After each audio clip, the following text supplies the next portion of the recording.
Sud-Soudan vit une quatrième journée de manifestation depuis le coup d'État militaire. Les civils sont dehors, ils érigent des barricades un peu partout dans Khartoum. On fait le point avec vous, Bastien Renouille. Bonjour, vous êtes notre envoyé spécial dans la capitale soudanaise. C'est donc une nouvelle journée et soirée de mobilisation. Tout à fait, oui, bonjour. Une nouvelle journée de tension aussi ici à Khartoum et dans le reste du Soudan. J'ai vu passer de très nombreux camions de police tout à l'heure aller en direction des manifestations dans le quartier de Khartoum Est. Ces policiers tentaient de détruire les barricades afin de pouvoir faire passer leurs véhicules. Ils étaient équipés de gaz lacrymogène, de bâtons, d'équipements anti-émeutes, des policiers donc et non pas des militaires, contrairement au cours des derniers jours. Et c'est important de le noter. Alors peut-être y a-t-il un petit changement dans la stratégie de répression.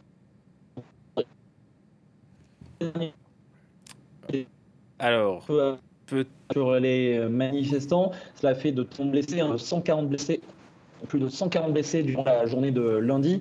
Eh bien, cette fois-ci, peut-être semble-t-il qu'ils tentent d'envoyer la police afin de calmer un petit peu la situation plutôt que l'armée, la police qui n'est pas équipée a priori pour pouvoir ouvrir le feu sur les manifestants.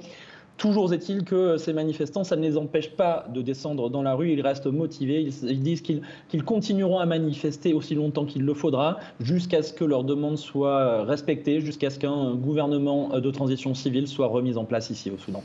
Les militaires, Bastien, sous pression diplomatique aussi, puisque le Conseil de sécurité de l'ONU a publié une déclaration unanime ce jeudi.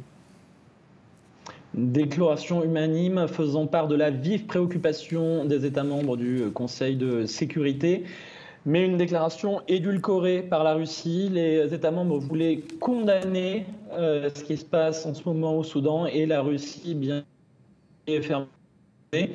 Et donc, ils ont uniquement fait part de leur vive préoccupation, un dialogue politique entre les différents acteurs, donc à savoir entre les civils et l'armée. Ils demandent la libération des prisonniers, notamment des prisonniers politiques enfermés depuis le coup d'État lundi matin. Et ils demandent le droit de manifester librement pour les soutiens du gouvernement civil, ce qui n'est pas le cas jusqu'à présent, puisqu'il y a une forte répression, on en parlait à l'instant. Et tout ça vient se produire alors qu'il y a une vive condamnation de la communauté internationale contre ce qui se passe en ce moment au Soudan.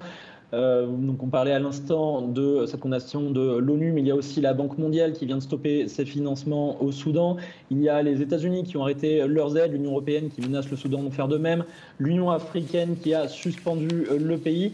Tout ça pour mettre la pression sur le général Bourhan, sur l'armée, pour qu'il rende enfin le pouvoir aux civils. Merci Bastien Renouille et désolé pour ces petits problèmes techniques. 3 Libanais dans